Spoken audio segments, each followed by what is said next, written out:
Madame Bovary by Gustave Flaubert. Book summary.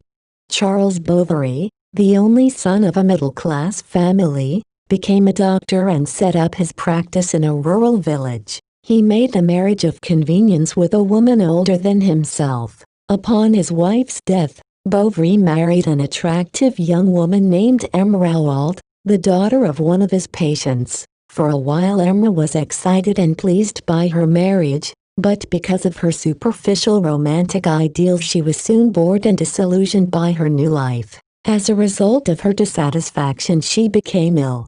For the sake of her health the Bovarys moved to a new town, where their daughter was born. Emma's unhappiness continued, and she began to have romantic yearnings toward Leon, a young law clerk. After Leon left the town in order to attend law school, Emma's boredom and frustration became more intense. She was negligent of her duties as a wife and mother. None of Bovary's efforts to please her were successful, and she did not value or understand his devoted love for her.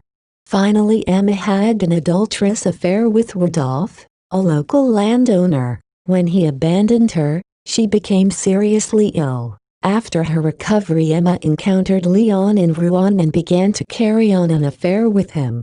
In order to afford weekly trips to the city to see Leon and to satisfy her other whims, Emma spent her husband's money freely and incurred many debts. She kept these secret from Bovary and managed to obtain a power of attorney so that she would have full control over their financial affairs.